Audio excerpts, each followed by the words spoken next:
All right, welcome to the Power Apps Africa Challenge Career Stories with Olajumoke Toriola. Welcome. Thank you for joining us. How are you today? I'm very well, thank you, Gretchen. Thank you for the invitation. And good morning, good afternoon, good evening to everyone from wherever you're joining from.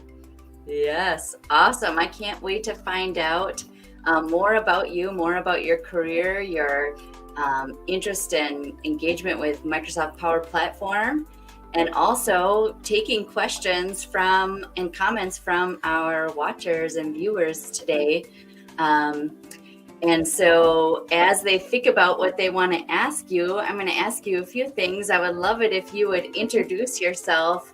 Tell us who you are, where you live, what do you do, and what do you love to do when you're not working on Microsoft Power Platform? Thank you, Gretchen, once again. My name is Olajumoke Toriola, and colleagues and friends actually call me MJ. So when I say MJ, believe me, I do not know how to take a single step. So it is not Michael Jackson I'm talking about. And I'm a Nigerian. I reside in the busy city of Lagos, Nigeria, to be precise. And to make this call as inclusive as possible, I'll just say a bit of myself to some of the people that probably may not be able to sight me physically. I'm brown skinned. I have a pair of glasses and I wear a low cut. I'm a Microsoft MVP in the M365 apps and services and the chief technology officer with Ha-Shem Limited. And so, as the Chief Technology Officer of Ha-Shem Limited, I work closely with a fantastic team.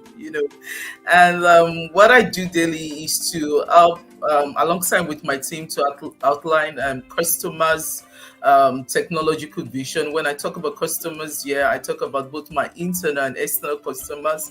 And I work with this team to see how we can come up with roadmaps or strategies that can ensure whatever we're implementing from a solution deployment or application development or support services standpoint, it aligns with all of these customers' business needs.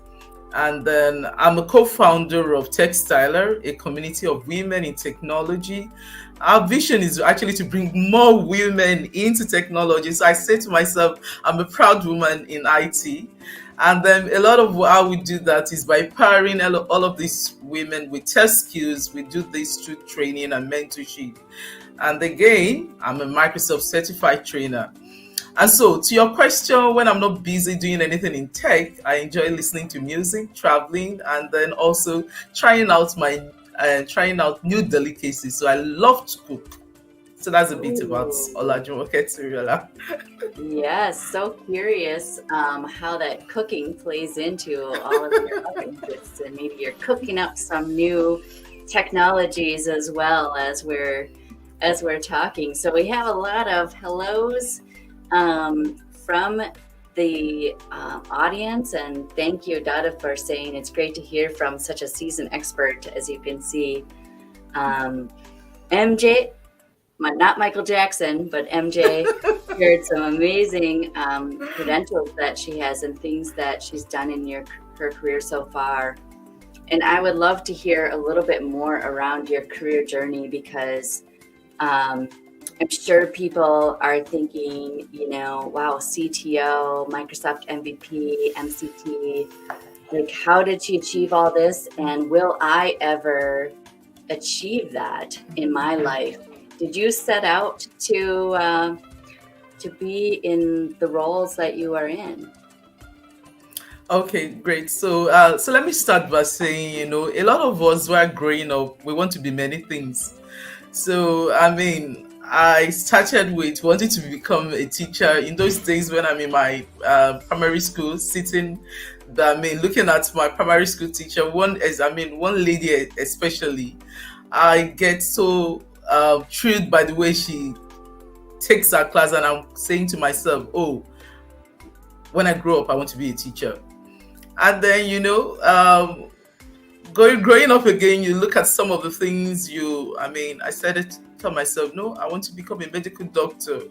And funny enough, I imagine myself most times walking through the hospital corridor and hearing people calling out, hey, Dr. Tori, Dr. Tori, please, we need you for one emergency, I imagine a lot of things growing up, but then I ended up studying electrical engineering in school. And then I'll say to myself that I think that was the best thing that happened to me, because going to electrical engineering gave me a platform where I had to work closely with a lot of men, and I studied with a lot of men. Actually, in my class, as of then, I was just we're just three female in the class of 150 something students, and at the end of the day, I happened to be the only female that came through actually. So it all started by the time I finished school, and then the last day that I was writing my last paper and doing my defense, I already had a job waiting for me at Ha-Shem Limited. So immediately I got out. I came in as a trainee, as a technical trainee in Ha-Shem Limited, and then that went on. I came in, and I thank God that time I had there was a roadmap that was put in place for anybody coming in. So I went straight to AppTech Technology or Educational Center, I think that's the name. I spent up to like 6 to 8 months training, getting to learn the essential of networking, Active Directory, Windows Active Directory, then Windows networking. Those were the technologies I was introduced to in the earliest stages of my career. So after a while in that position as a trainee, I started putting into practice a lot of the things that I was learning. These are days. I don't know whether we still have such kind of drive nowadays. These are days that I see myself writing 2 to 3 exams. I mean 2 exams in a day. I'll say to myself, I'm going to write an exam from 10 a.m. to 12, and then from 12, I'll write another one, get myself ready for 2 exams. I mean, I was really, really working, very hard on certification. I was actually on top of that. Then from being a trainee, I moved on to I moved on to becoming a technical support engineer. And then one of the things I did during that time was to compete with myself. The truth is that I didn't have anybody that I was competing with. I was actually competing with myself, setting up a lot of milestones for myself and looking at how I was going to get to this place at this particular time. So I worked towards that, and then I was growing into some of the role from a technical support engineer. I became a technical lead for the department. Being the technical lead for the department, I have to manage people now. I have to, represent people, so to say. I have to work with a team of people and all of that. And then from there, I became the head of the department. And then I think the last stage is where I am right now, the chief technology officer, which actually I am aiming to. So I see myself growing towards all of these. It wasn't just something that I was scripting to say, oh, at this stage in life, this is where I want to be, this is where I want to be. But I found myself growing into the role that I found myself. And then each of those roles, to be honest, came with their challenges, but at the end of the day, they were all rewarding. Being a female in the tech space was actually a challenge on its own, and the passing through a lot of all of those stages were also challenging, but then I'll tell you that it was quite rewarding. So how did I become a CTO, my career journey and all of that? I grew into it. I think that's the best description I can give about that. Yeah. And I can see that even in your leadership now, you have such a broad experience that you kind of know how a lot of things work underneath it. You had this strong foundation of learning each of these pieces and then kind of putting it all together in a leadership role. And so thank you for sharing that journey. And that is pretty neat. And also just some of the personal qualities that you have of like kind of competing with yourself and pushing yourself to learn, which I imagine has not stopped. I would love to know, in your role now, what do you think makes a successful CTO? What are the skills? What are the skills that are needed for that? I think this is like a cheat sheet for me. All right, so I'll say for me, I'm going to talk about those skills that I feel make me a good CTO, and I believe that can also apply to a lot of people out there. One of the things I like to say about myself is the ability for me to translate very complex business needs or processes of any organization into something that is simplified, something that is tangible and a meaningful solution. And at the end of the day, is bringing value to that business and the people that are using it. So that's one of the things I see myself do a lot. And again, I'll say that my leadership skills is one of the things. I have very strong leadership skill. And then when it comes to strategic thinking, I'll say I play very well there. And I think lastly, so that it will not be as if I'm talking too much about myself, I think the problem-solving attitude is something that is key for me. I mean, if you work closely with me, you have to have a lot of resources backing up why you think something is not possible. I mean, so I used to say to myself, I want to exhaust all possible options and feel that that is not possible before I can tell you that there is no way there. So, I mean, my problem-solving attitude is something that I say is a very strong skill that I possess. Wow. Yeah, that is a great list of skills. And I think for our listeners to hear too, just some of them are not necessarily, you mentioned, leadership and strategy, which is really good. But I think all of those skills, but maybe if the one that came to mind for me was like problem solving is something that you really start early on, tackling problems and just finding solutions and believing that there is a solution. Yeah. There is a way to get this done. Well, that is really great. I want to get to some, we've had a couple questions that I plan to get to in the chat, but really before we do, I would love to just hear about Power Platform and how you have, what initially sparked you to get involved with Microsoft Power Platform, and how do you see it impacting your organization and the other organizations that you work with? Okay, so first, I think I'll say what sparked my interest in Power Platform is the ease of use. I think the first time I got to hear anything about Power Platform, it wasn't even the Power Automate that was the first thing, but I think me trying my hands on Power Virtual Agent just made me fall in love with the whole suite of products. I mean, I love the Power Virtual Agent aspect because it was during the pandemic. I started to to have interest in Power Platform just a little before the pandemic, And then during the pandemic, it came in very, very handy. The ease of use, the flexibility with the learning, how it's very flexible for you to learn, and then how to get started immediately. And the speed of how you can actually build a workable solution with less effort. And skills in this sense. I'm not saying you don't have any skills, but I'm talking about a coding skill or any form of programming skills.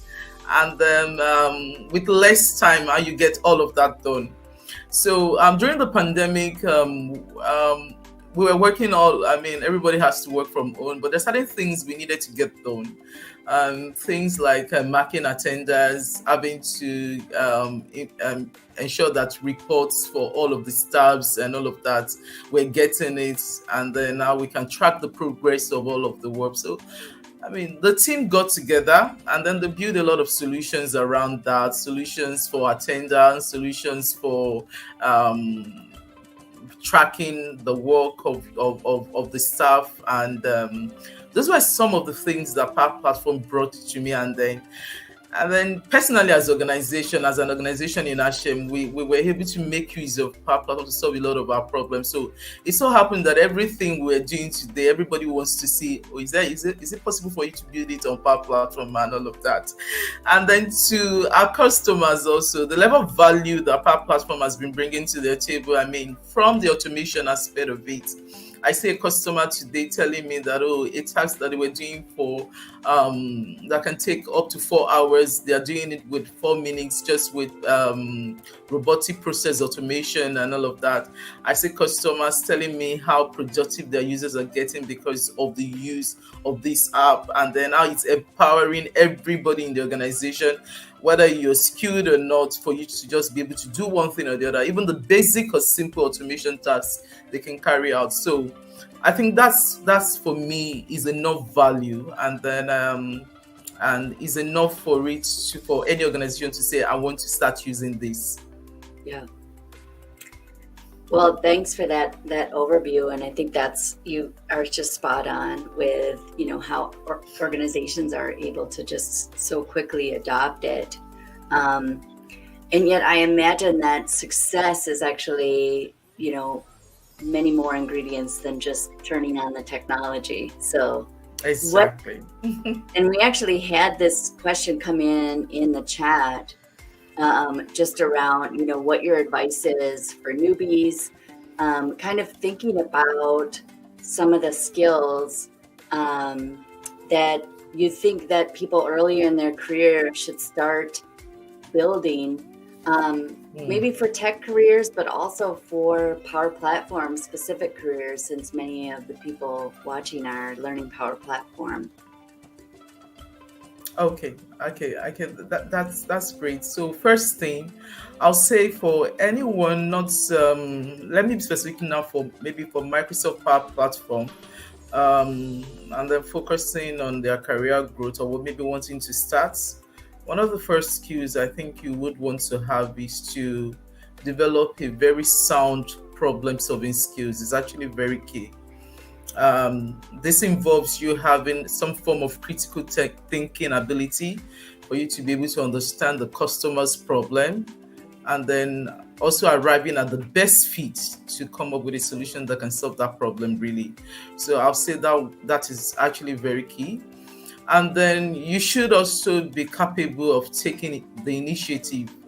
What I mean here is that you want to be deliberate, you want to be intentional about achieving that final goal at the end of the day, once you have something on your table. Some other skills I think will be also useful will be things like your interpersonal skills. This goes on to talk about your verbal, your rating, your communication skill, your presentation skills, because at the end of the day, you analyze the problem for a customer, you want to communicate the solution, you want to present all of that. And then lastly, I think I want to talk about the passion. Whatever drives anyone to do anything, I think passion is one key thing. And then when you have passion for what you do, it doesn't matter how many times you fail with that thing. The passion keeps you on track with what you've decided to do. So what I think for someone, because I'm going to be honest, I'm not going to say that you're going to have a smooth road or smooth path with the Microsoft Power Platform, learning and then building your career in it and all of that. But once you have passion for what you're doing, especially if it is to solve problem, trust me, I mean, you have a long way to go. So passion is very key for me.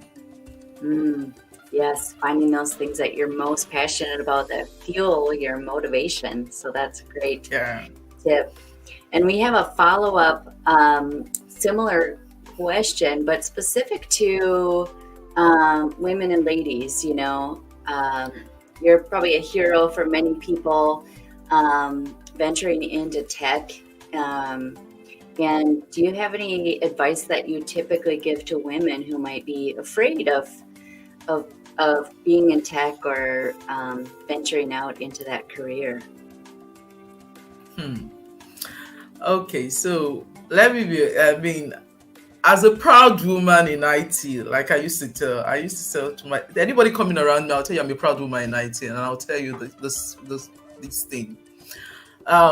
Being a woman is gender. It has nothing to define your skills. I mean, I do not define your ability or your skills or the potential that you have inside of you because of your gender. So I used to tell people I'm a woman is a definition of gender. It is not a definition of the skills or potentials in me. So, for a woman that is coming into IT, one first thing I want you to do is, if you have passion for what you want to do, please go for it. And then don't limit yourself to think, okay, oh, you're working, I mean, you're coming into a male dominated space, and because of that, you want to be intimidated. Go out for it in every way you want to. If you ensure that if it has to be that you're taking certification to validate your skills, do it. If it means that you have to work the extra hours to read, to get yourself prepared so that you can compete intelligently, please do it. But don't ever define your ability or the potential you have just because you're of your gender.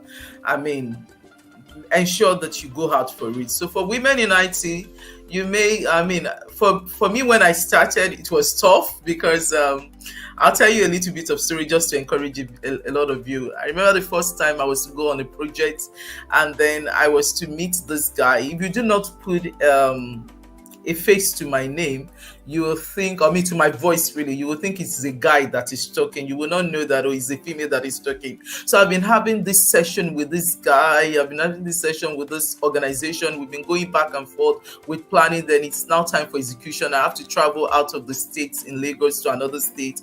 And then when I got there, from the airport, I kept hearing the person I was going to meet asking the driver, who is the person? And then the person kept saying, is a lady, is she, she. And when I got there, immediately I stretched my hand to greet the guy. He just walked past me, leaving my hand hanging like, where is the guy he was speaking with? At first I was discouraged, but then I didn't allow it to stay because with me, I always like to fight back with skills. I'm a female, but then I've learned over the years to tell myself that when I'm about to fight, I fight intelligently and intentionally. So when it was time for us to deliberate around design, I started using terminologies that were not so easy for him to understand. So, but then I will say, tell me about your site resiliency approach to this solution we're trying to put. What are the high availability you have in place? And then I will break and say, what I mean by that is that, do you have any plan for continuity, for service continuity, service availability, and all of that? And I started getting the respect in the room. So I gained the respect before I left there. And funny enough, I'm still with that customer up to today. I mean, repeated businesses and all of that. So I'll tell you, don't define your skill set as your gender. Go for it. Make sure you do the work. Make sure you prepare. Make sure you do everything necessary for you to stand out in that room. And so I hope that helps. That's That would be my advice. That is great. And you've got some fans following along and saying, yeah. So that's inspiring. So thank you for sharing that story. Yeah. I'm tempted to share some of my own, but I'll go on and interview you. So let's talk about TechSylers. I would love to know kind of, why and how did you create that? What were you originally thinking with TechSylers, and what is it today? And if people are following along and they're not part of TechSylers, tell us how they can get involved. Oh, okay. So, TechStyler is a community of women in technology. We say we have very superpower, but believe me, that superpower is not one that we are flying on stick. No, our superpower, I think, we say, is the way we bring more women into technology by empowering them with self skills, and we do a lot of this through training and mentorship. So what Bex Textiler is the vision that the founder, let me say Foyi has. I mean, I'm sure Foyi has been on this call before. I'm just the co-founder. So Foyi, this vision of seeing how she can give back, and it's kind of resonated with what also I wanted to do. So it's like when she reached out to me and said, Jumoke, I want you to be my co-founder on Textala. It was more of like when our heartbeats were going in the same rhythm, so to say. So the vision is actually, in a nutshell, is for how to bring more women, and we do this through a lot of activities. Our activities, we have what is referred to as cohorts, and these are actually technically driven. We do this for a period of 2 months. That's the cohorts, and we have a lot of technologies that are taught here. One of which is actually Power Platform, and in the statistics that we have, a lot of time we have more people coming in for this Power Platform than any other technologies. We have modern workspace. Which is M365, cloud computing, Azure. We have beginners for office application. We have data and AI. We have UI, UX, and digital marketing. So to say, we have courses like that. And the way we do this is that we have tech mentors for each of these technologies. So what I mean by tech mentors are women that are very, very sound in these technologies. They are actually the people that will now be training you, putting these other females that are coming, or people that are trying to change career into tech. They're going to teach you for the period of 2 months, and then they'll give you assignment. They'll work closely with you and all of that. And then this year we did something great. We decided to have TechSylers from the cohort for beginners sometime early in the year, and then the second quarter of the year we had the intermediate and all of that. So the tech mentors will take you through that journey, and then if we have vouchers we're giving to some of us, for us to be able to do exams and all of that.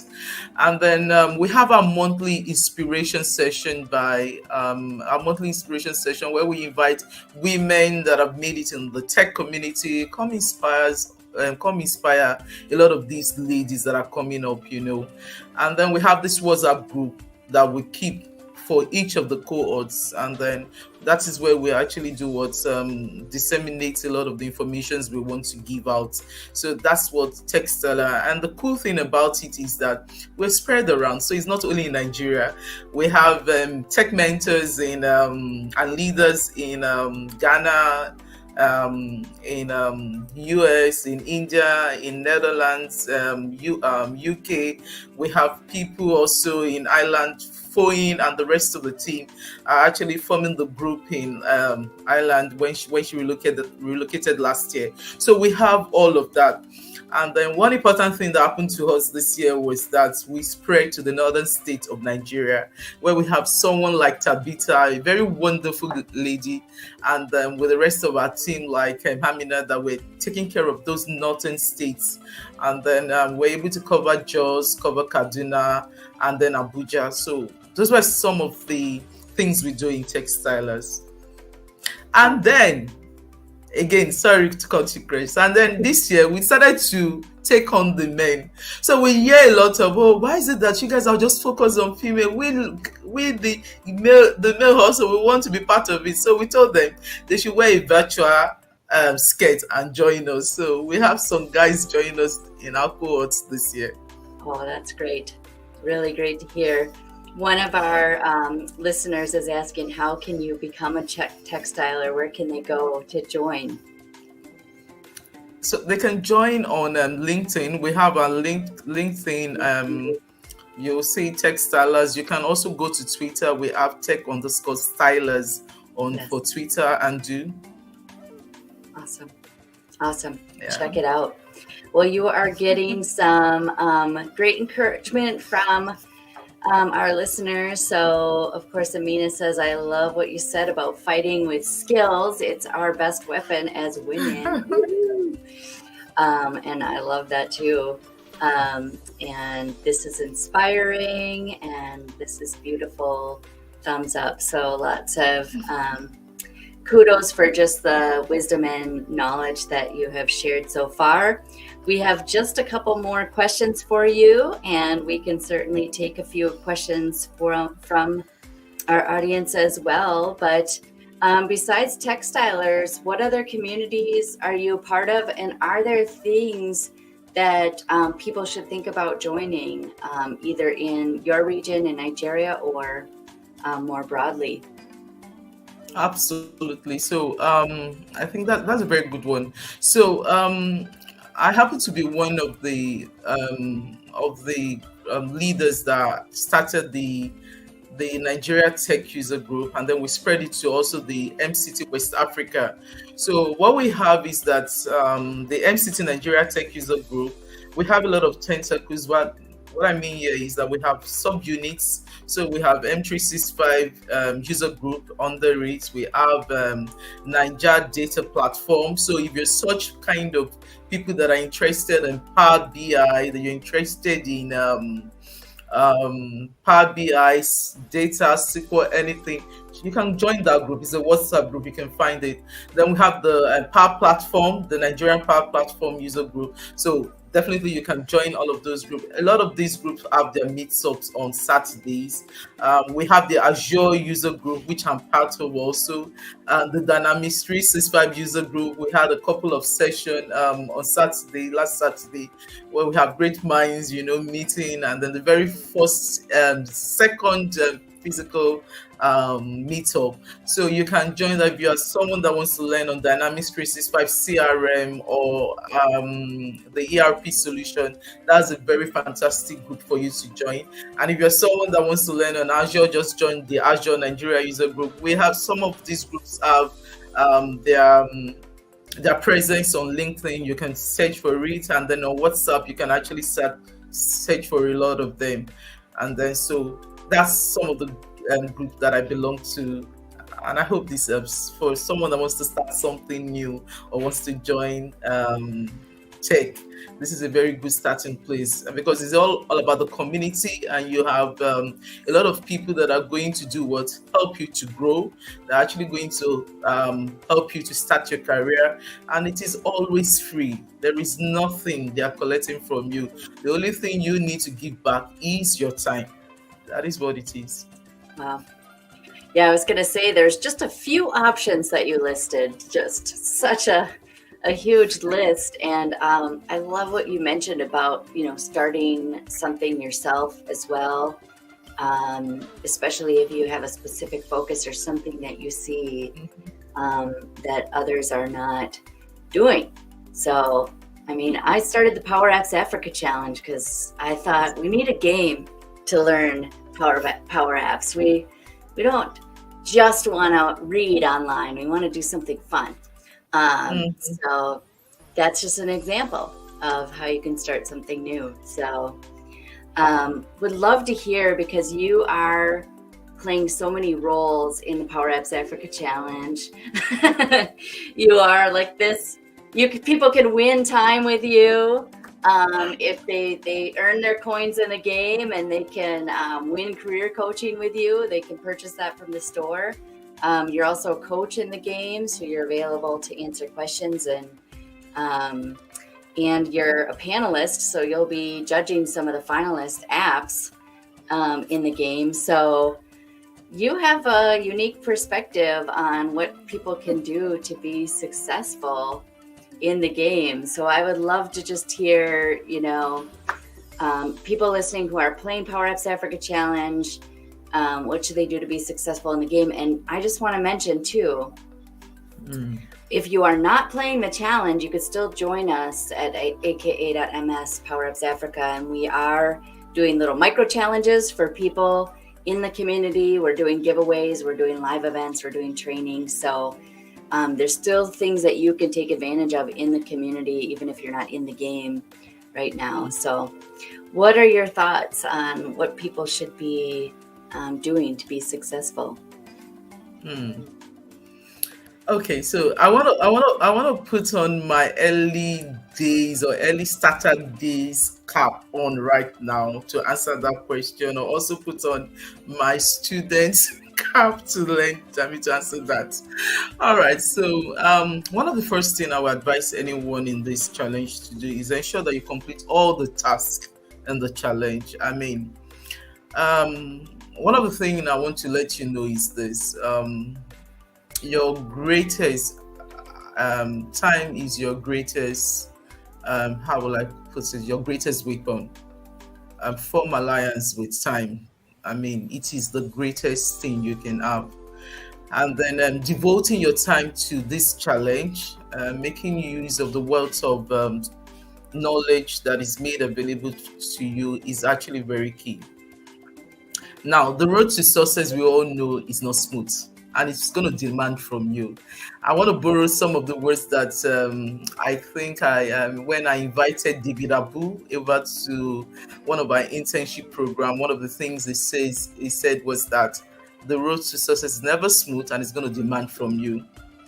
So, what the platform is actually giving you right now is you're getting all the experience that you need to be able to prepare you for the right opportunity.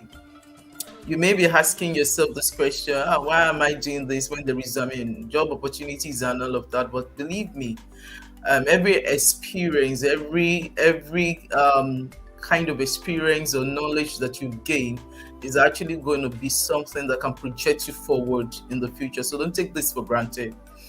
Um, Time is everything, like I used to tell people. So focus is always a process. Focus on what is at hand. Don't give up. You can learn from your successes, even the things you stumble on along the way. It is always an opportunity for you to learn more. In this challenge, I will always tell you to do something that, if you want to ensure that you um, meet and exceed your milestones, get an accountability partner. I used to say that a lot to people. Get someone that can always be watching for you and telling you, oh, or somebody that can always, if you know you are not such a person that can compete with yourself, get someone that can be an accountability partner for you. And then you're looking at, okay, you finished this milestone, you've done this and all of that. So ensure that you pay attention to everything that you're being taught. Ensure that you put in time into it and all of that. It takes me back to there was one of the questions that Gretchen asked me. She asked that in your journey, at the point when I said I wanted to become a teacher, um, I started building. Funny enough, whether knowing or knowing it, there was this skills that was building up in me of how to teach. At the point when I said I wanted to become a doctor, also, there was, whether knowing or knowing me, there's this traits growing up in me on how to diagnose problem and how to solve. So eventually, when I found myself in the tech world, I found out that all of those traits that you were learning or you were aspiring, all of those things you were aspiring to become while you're growing up, you found out that they were depositing the right traits in you, that when you find yourself in the tech world doing what you do today, I diagnose problem, even though I'm not diagnosing somebody on on a stretcher or in the hospital bed, all of that. You diagnose problem you want to resolve. You find those skills are building in you. So in this challenge, you may not get it everything. Maybe you may miss one, two, three. The task that you're giving, you may not be getting 100% immediately. But believe me, there are skills, there are things that have been deposited in you, and those are going to be forming those things that you will need when the right opportunity strikes. So pay attention, don't take it for granted. That's just what I'm going to tell you, and that's what I'm going to leave you with. Awesome. That is a very rich advice. Thank you so much for sharing all of that. And I really like the accountability partner idea because, I mean, you could do that in so many ways. You could come together with a group and do the challenge together and just keep each other updated on what you're doing, or you could just have one person, but that's really good. And take advantage of this opportunity is also such good advice. I've been actually reviewing some of the missions. When people complete a mission, sometimes they submit it, and I've been doing some of the evaluations. And I could see some people really do the mission, and they really complete the task, and they do the analysis. And some people are just like, yeah, it was good. I looked at the app, it was good. And you could see that what they are gonna get out of actually doing the mission and completing it is what they're putting in. They're gonna get way more out. So awesome. So thank you so much for that advice. That is all the questions that I have. I am going to check out the chat, see if our audience has come up with any more questions for you. We just have some call outs, of course, from some people who love you. So welcome, Fuen. Glad to see that you are here. We have Franca, amazing session. So people are super happy just getting some of your wisdom and your advice. So that's so true, and following what you're saying. Many thanks for the advice, and many thank you. So thank you so much for taking this time to share your wisdom, your experience with not only the people on Power Apps Africa Challenge, but pretty much everyone who listens to this. So it's been a delight to talk with you, and thank you for joining us. It's my pleasure. Thanks, Gretchen, and thanks everyone that took our time to come and hear from me. Bye. Have a great day. You too.